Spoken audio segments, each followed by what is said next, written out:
Warhoyala hoyalaye hoyalaye hoye Allah hede hoyalaye hoyalaye hoy Guya shangalay gabay wallo aanan golagaynin waxaad gulaha taba marbu kula gudboonaane markuu geelu ku dhalo ileen gawaahad culaane bal gudoon nin soo gaaday oo goohayaan ahaaye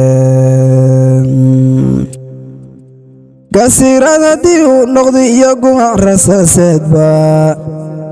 ama gobannimo uu sheegay iyo gacal walaalooba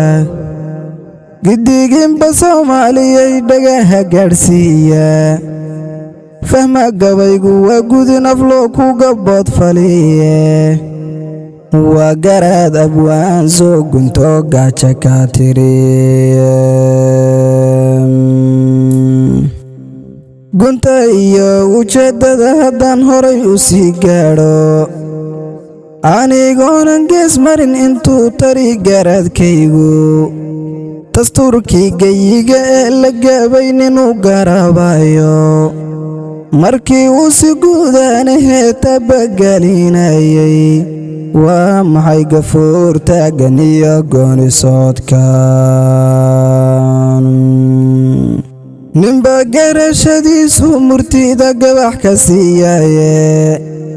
garaadkii wanaagsani gobta lala wadaagaye anna gaabiskama dhiga wuxuu gulla igu beeray danta guud ee qarannimaan ugu galimaye maankaaga geli hoy inay dunidii ka guurtay ninba geedigii uu raruu cosab ku gaadhaye dadna awrkii gibishii waday faysha kala goyne geesaha markaan fiiriyaan cila golongolaye gocoshada naftayda ahay dowlad xoog badane gubashan dareema markuu gacal dagaalaye haddii guga la waayoy abaar galowya soo saarto nimco guula noo beeray aan goosan kari weyno xigmaddii haddaan gees marno aan gelgelinaadno iyadoonan gaadiid la weyn garabarooreyno gaara bidhood male gugaan gullo ku furiine gacmihii ishaysta marbay libinta gaadhaane guurtidiyo waxgaradkii miyaa dabar go'on joogin geesiyaashii soomaaliyeed miyaa ilka wada gaadhay annagoon gugee jirin maxaa gubasha noo dooray gabaddana hadday soo dhacdoon maalin kala gooshno gob ma kala hayaantee haddii sacgunnima keeno dhiig waddanii ninku galay marbuu soo gaaraad heliye aniguna inta gobanimaan gaadha leeyahaye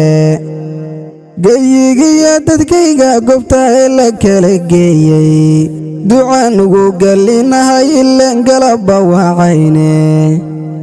gacan iyo garaad iyo afbaan si dagaalamiye allahayow midnima geli qalbiga gacalka Soomaali allahayow midnima geli qalbiga gacalka Soomaali